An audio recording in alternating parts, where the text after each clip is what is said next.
So imagine this. It's 3 a.m. and you're on call and your phone goes off. You'd expect that to happen because you're on call and things break. But when you get to your phone, you find out it's not your pager, it's your boss, and he's giving you a call. So something must have really broke. And after talking with him, he tells you that the main website's broken, the website that you deployed the other day, and it's broken. So you tell your boss, okay, and you fix it, no big deal. And you look into why didn't it have monitoring? You should have set that up. Well, you forgot, or Nagios didn't reload, or maybe you typoed a command or one of the options in Nagios, and now your monitoring's broken. So what are you going to do? You didn't have monitoring. So I'm going to show you an easy way to do monitoring with Puppet using your Puppet manifest to just make everything magically happen. It's pretty cool. So I'm Derrick Dymock. I work on the technical operations team at Puppet Labs. I helped move us from Nagios to Icinga, and I wrote most of the Puppet code that we use internally for that. So there's a little bit of background I have for that. So yeah, we used Icinga instead of Nagios. So if you use Nagios currently, Icinga is basically the same thing. It's just a fork. And if you use Icinga, then awesome. So the modules used in my demo, it is the Puppet Icinga module by, I'm not sure how to pronounce that person's handle. If someone knows, you can give it a try, but I'm not sure. And Puppet Labs Concat as it's a dependency, and Puppet Labs Standard Lib as it's also a dependency. The system setup that I'm using in the demo, if you want to try it and reproduce it yourself, when I post it on GitHub later, is going to be CentOS. It's Puppet Enterprise 3.3.2, and it's using the Puppet debugging kit. So how does it work? Exported resources.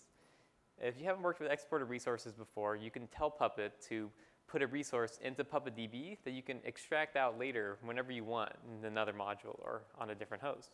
So it's pretty handy to move things around like Nagios or backup jobs where the client is going to define a job and you need to move it onto the master where the master controls everything, like monitoring. So what can you do with the Nagios types? Basically everything. There's command, contact, contact group, host dependency, host escalation, and everything. In the type reference here, you can see the Nagios types that are available in Puppet, and they basically match what the options are in Nagios. They're probably one of the biggest Puppet resources I've seen that are in Puppet by default. So every Nagios option you could ever imagine, you have the ability to define in Puppet.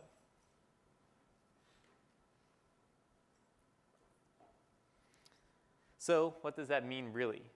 So it means that you can go into, say, role or profile, if you're using roles and profiles in your web server, and say, it's a web server, so I want to make sure that my web server process is running. There isn't a load more than 2 of the processor count. The memory is good, or maybe something more specific, like I want to make sure that Nginx is running and port 80 is, when I do a curl on it, I get a 200. And that would be in your web server profile, and so every time you do that, your node would export the resource for those checks and be collected on the monitoring master. So let's see some of the code, and hopefully the demo will work because it does when I tested it.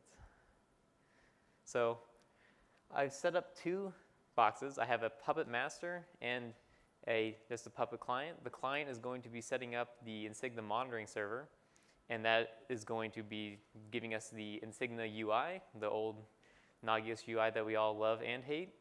And there will be checks being exported here from the master. So I'm going to run my fancy little script that I catted out above that copies my modules into the correct location, sets up my PuppetConf, and restarts all that.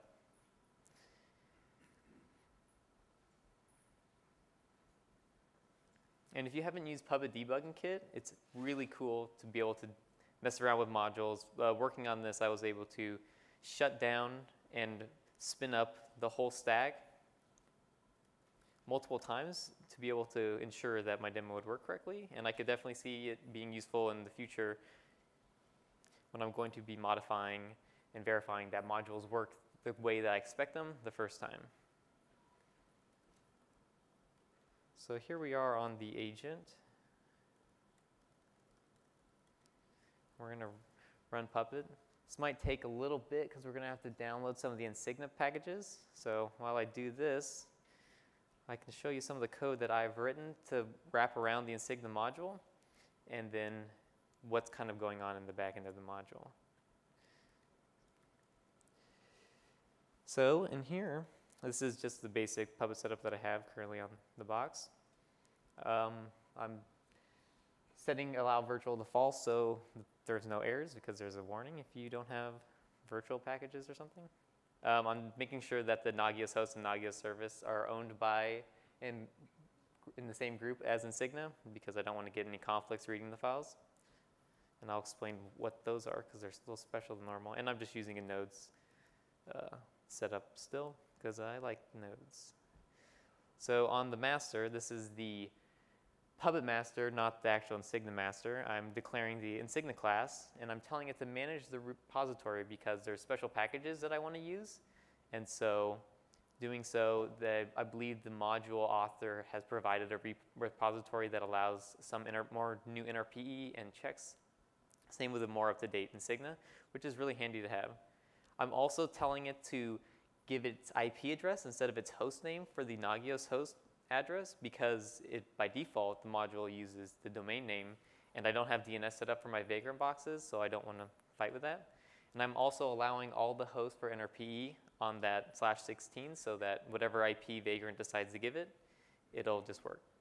I've also included this plugin, and so using this specific Icinga module, they've kind of containerized some of the default checks that you might be interested in using, like check load or check SSH. There's plenty of others that you might be interested in. So for this first run, I have just Icinga plugins check SSH. So we should get an SSH check. Let's see if that is done run. Nope, still running. Okay. On to what is the Icinga master or the monitoring stuff. There's a few things that the module is missing, which I was kind of disappointed with, but so be it. It needs the HTTPD package. It doesn't use Puppet allows Apache, so there's probably a bug report that could be open there, maybe some pull requests that could be done.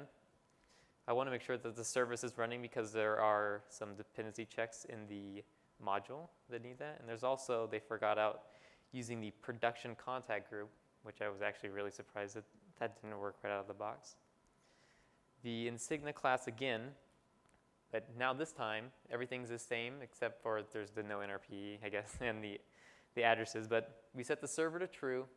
And we're use auth is the HTTP basic auth checking and like NRPE web UI, or not NRPE, Icinga Nagios web UI login.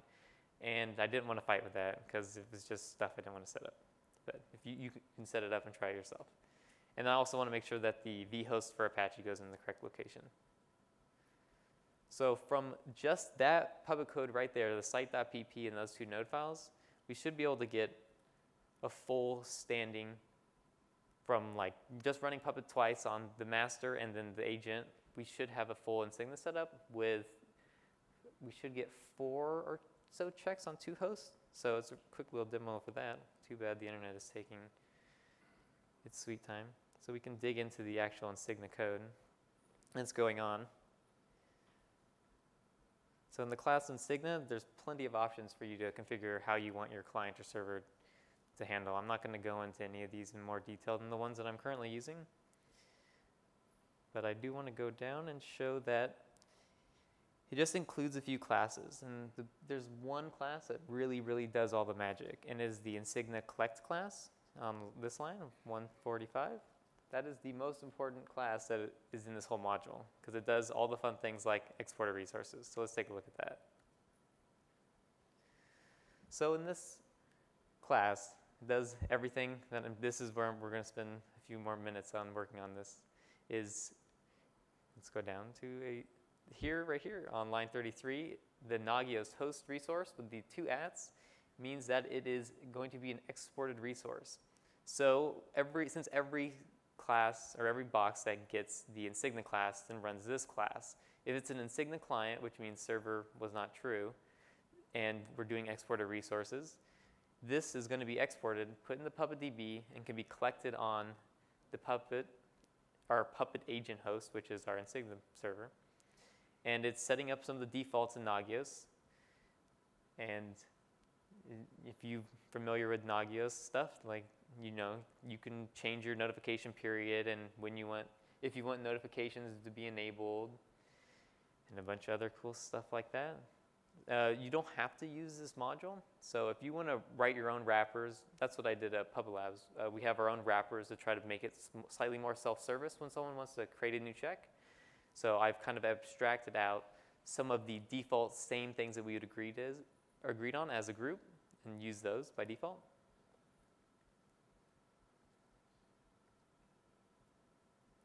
And let's go back up to the top. Since now we have, in theory, we have a resource exported, we need to collect them. And the way you would collect them is you capitalize the resource, and then the rest is normal.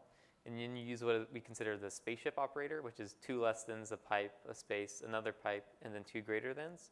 And then you're able to define if you want to, say, set like an override or something that always exists on all the modules or on all the resources you're collecting. So in this scenario, it's going to be notifying the Icinga server. So when it's collected, the server will restart without you having to do anything, which is really handy. One of the things that I've done at Puppet Labs too is when we collect them, we also ensure that they go in the correct location, that the correct mode and correct owner and groups are getting set, like I did in site.pp in this demo.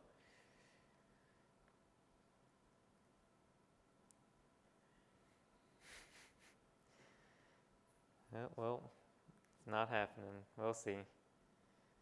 That'd be sad. Okay, we'll come back to that. So the really short version of this is if you want to implement this anywhere in your Puppet code, on the server that you want to be your monitoring server, you just define Nagios service with the capital N, the spaceship operator, call it good. Should just collect all the resources that are exported with that resource type. And in the middle of your NRPE or Nagios or whatever you want to have a check that's going to exist that you want to be able to monitor, like the website, so you don't have to get woken up at 3 a.m. Or what else would be a good example? Your Puppet Master. If you want to see if your average, if you have a compilation time check or, whatever, you can just define those there. When that code is included, the check should exist, and then later it'll show up on the monitoring. Pros of this method I like is that it's relatively quick and easy. Once you kind of work through figuring out how to do it, you can add a check and then it'll show up on all your nodes that it actually matters. And you can quickly modify all of your Nagios. So if we needed to change load, we wanted to do it 2 times the processor count fact. And I think it took us, within an hour, all the nodes were changed to be using that, which is really handy. It's set it and forget it mostly, so we spin up a new node, monitoring just stands up for it. Don't have to think about it. I'll get to the mostly part. Never look at Nagios configs again. I really don't like looking at Nagios configs. They're just thousands of lines of the same thing over and over and over again that I really don't care to look at. So some people might care to look at them, but I don't. I just want to do all my stuff in code. And it's really easy to stand up in case of disaster recovery. Even easier if you had PuppetDB.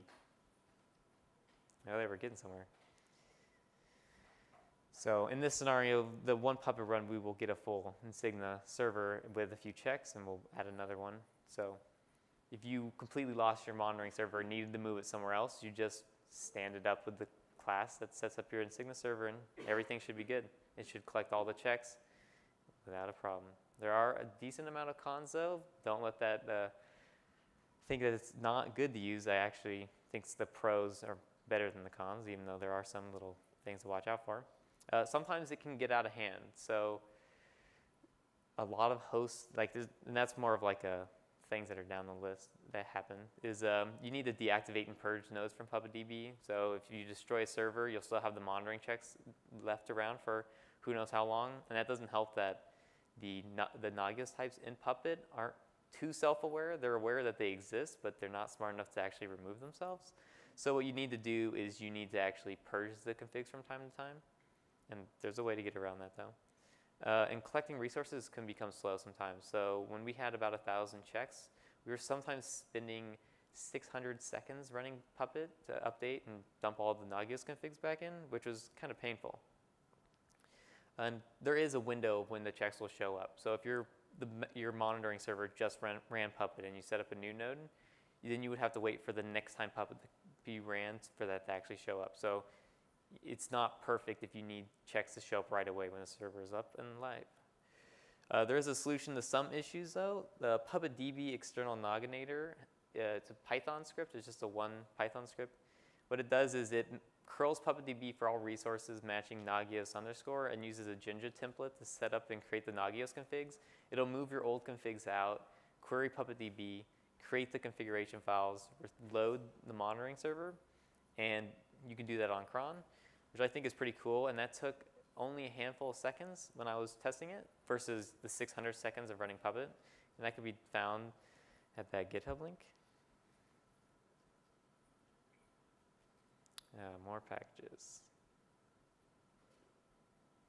I think that might be, yeah. So when the demo works, we can mess around with the demo. Does anyone have any questions so far right now? How many people are actually using Puppet to do monitoring right now?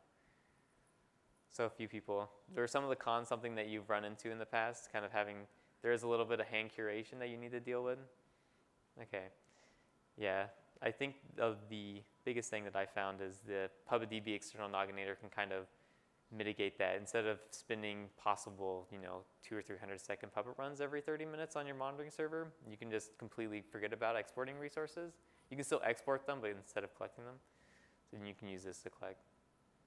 So that's a replacement for the collection.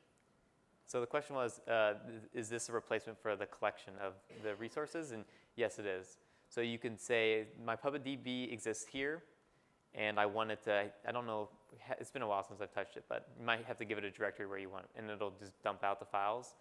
And there's also, there's a little bit of tweaking that I had to do to it because it was predefined as like going to restart Nagios, like Etsy and the Nagios, so there is a flag so you can change that stuff. So you can tell it, okay, when I dump the configs out, verify that the configs are good, and then run Icinga, and you can do that on cron, which I think works a little bit better than doing the collected resources, especially when you enter that range where you're spending a decent amount of time just hammering your PuppetDB and making Postgres do some work. Okay, so after that 710 seconds almost of waiting for Puppet to run and download those packages, we can now see our monitoring server. I've spelled it wrong. So that was a clean box. So, and now we have 4 checks on there. 2 Puppet checks that's included by default in the Icinga module. That won't work because I don't think the check supports Puppet Enterprise, but if you're using open source, it probably would. And that check SSH down here, let's see if we can make this bigger.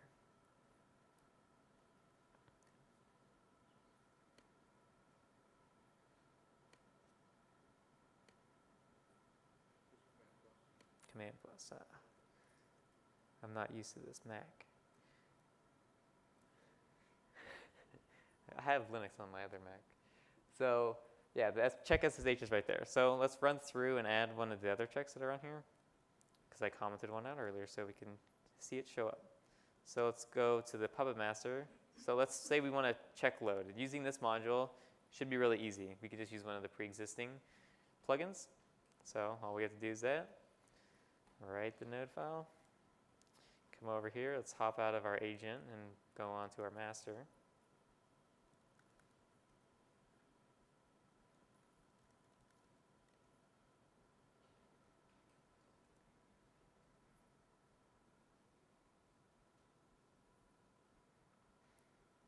Should be really quick now too.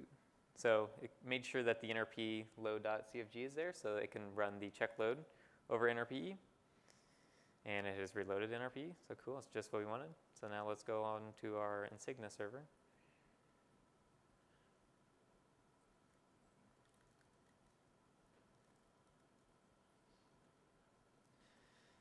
And we should see the resource be collected and Icinga should reload.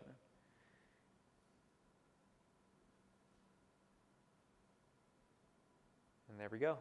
Now we just wander over back here, click on this refresh button, and there we go. We have the server load check right here. So it's that easy. And if you really wanted to extend it more, I'm not sure if this is the best module out there, but it's one of the ones I've spent about a week or 2 working on, and I think it's pretty decent. So if you just want some quick monitoring to stand up like this, definitely give it a shot, give it a look at it. I'll put my code up on GitHub probably later tonight or tomorrow, so you can use exactly what I have and mess around with if you want to give it a shot. Yeah. Are there any other questions? Just to be clear, you're using Puppet to push the configs. The Puppet agent's not actually running those jobs, right? It's not running the check configs. It's just pushing the files that you need for the Nagios agent to run those jobs, right? So the question was, Puppet's not actually doing the checks, but just pushing the file? Is that, okay. Yeah, Puppet's not actually really creating the configs. It's just the Nagios resource in Puppet is basically, if you look at it, it's almost exactly the same. Nagios is like a define, a name, and then inside it is a key value. So that's what Puppet basically is. It's key value store in some sense in the resource. So all you would do is, and we can go over to the type resource. The reason I ask is there's a school of thinking where, whether it's Puppet or Salt or what, that these agents are going to be the agents to end all agents, right? So that they would actually push configs, they'd actually gather metrics, they would check status, and they just want to make sure you're all good with it as a Puppet agent. You're pushing a config for Icinga, Nagios, or whatever it is, right? Yeah, so the comment was an agent to end all agents. Yeah, it's just kind of basically, in using this example, it's, hey, here's an object that I'm going to create, which is the Nagios object, that is Nagios host, and these are the values I want you to put in the text file, the config file. And then it's stored in PuppetDB, and then it's collected on the monitoring server, and then just written to disk. I have thought about something that would be pretty cool. The Puppet could say, do your monitoring checks every 30 minutes, but I don't know how many people will actually want their checks to run every 30 minutes. I'd much rather know every 30 seconds or 10 seconds and you can do other cool things with just exported resources. So don't think about just monitoring. There's another workshop, I believe tomorrow, is going to be talking about doing backups with exported resources. So you can define a job anywhere. Maybe in your Postgres, you say, I want to back up Postgres, and this is where like my daily dump is going to be. And then it's collected on the Bacula director, which needs to have the configuration file and the clients and all the little pieces that need to tie in together, and that works really good. And monitoring kind of has that too.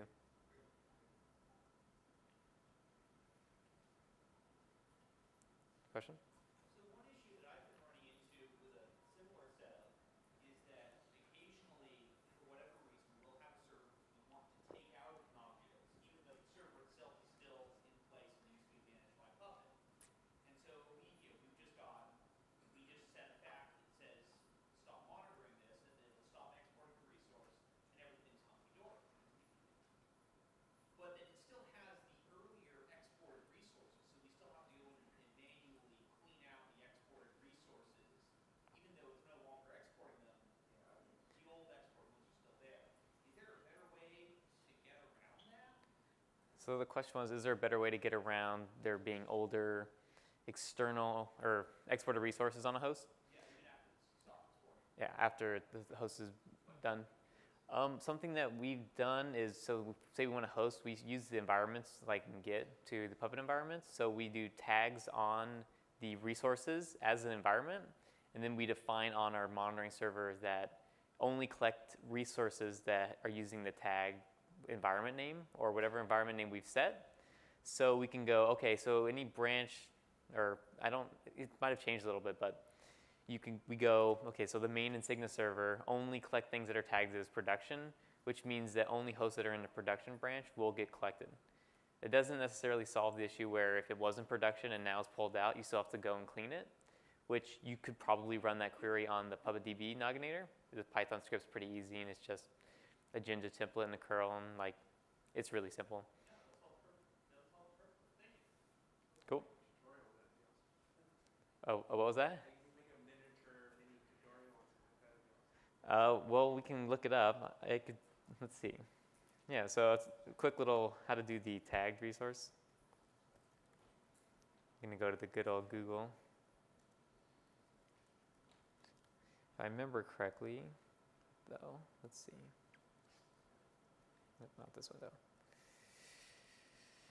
We would have to do something along the lines of this.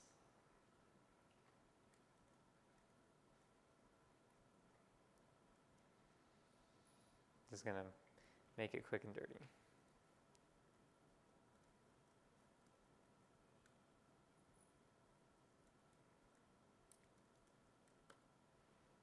I think that's how to do the tags. Yeah. That would give the tag to the collected resource, not tag. Would it go up in the spaceship operator then? I think that's where it might go. Yeah, filtering it? Yeah, on the filter. Filters in the spaceship. Okay, so I'm assuming something like this. I have to look at the docs.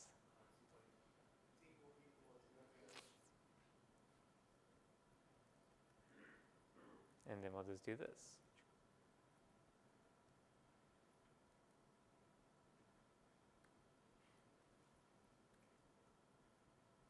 So we set that to environment. And that would get you something that you could filter on. So when a host would say not be in production anymore, or you want it to be a test host in its own little branch that maybe you spin up 100 every minute for test integration or whatever, and you want to be able to test your monitoring on, say, an own monitoring server that only collects from whatever name is set to, you could do that. And we've used that and it works pretty cool.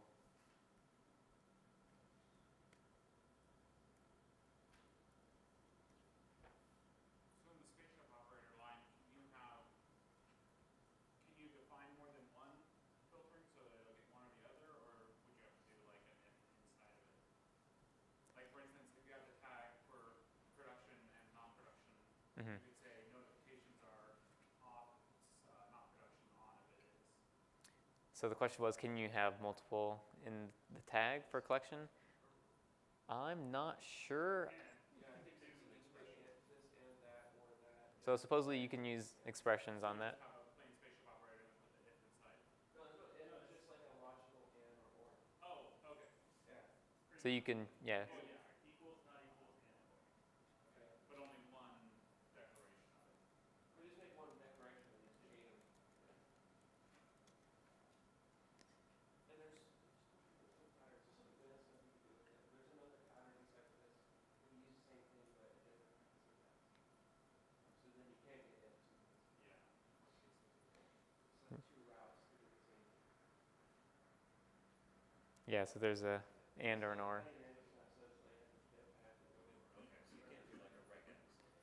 No, I don't think you can do a regex on that. Yeah, there's a way, maybe not in this one, but there's another syntax that does the same thing. That's the edge of my knowledge, so I'd have to. Yeah, this is relatively recent. Someone else has been working on it, so. Oh, but now we'll put that in there, right?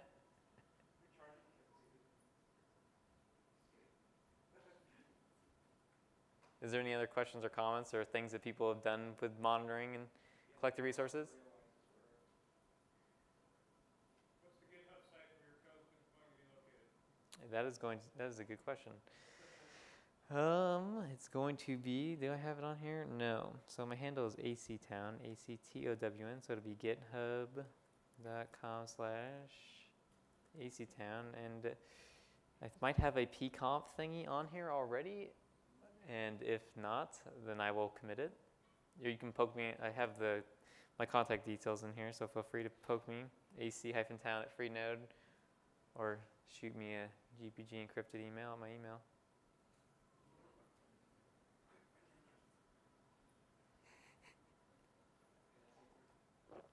Someone over here had a comment or a question? Just a question about resources. I'm trying to think of other use cases. I mean, do you use it to, for example, merge kind of public SSH keys to collect like loosely kind of seed authorized keys files for certain servers? Yeah, I think we do virtual resources for our users. So it's like the spaceship operator, but one less greater than and one less than. And it's one at instead of two. So we do that for all of our users. So we have a user class that we do that, and then they just get collected on the host. Sure, that makes sense. Yeah, that's a popular pattern. So is that what you kind of realize in a resource? Yeah. Mm. It's just, a lot of places do that. And then you can see pre-seed node hosts. Yeah. Because every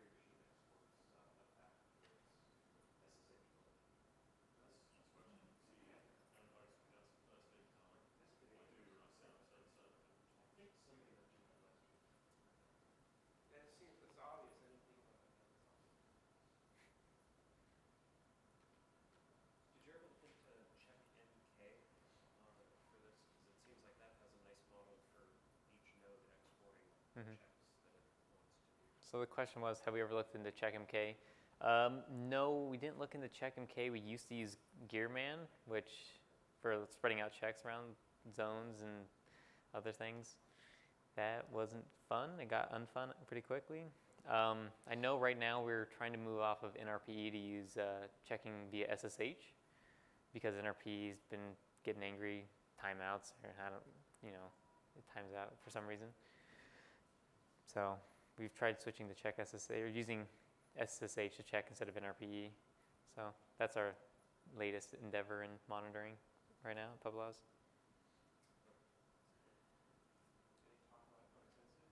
Any talk about what? We have a team looking at possible monitoring solutions to switch out. Sensu, I think, is one of them. So we talked about it.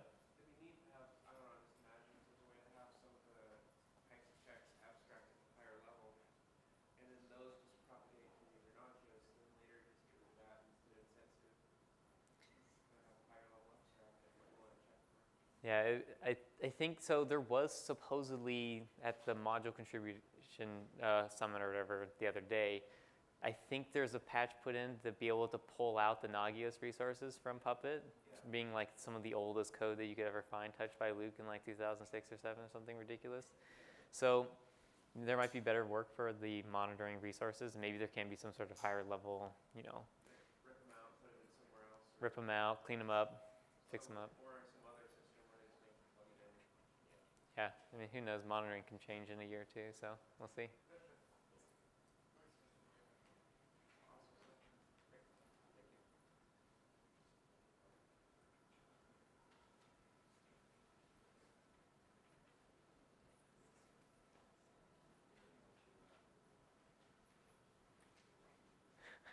Are there any last questions for Derrick? No? All right. Thanks, everyone. Thank you for coming. Everybody give Derrick a big hand.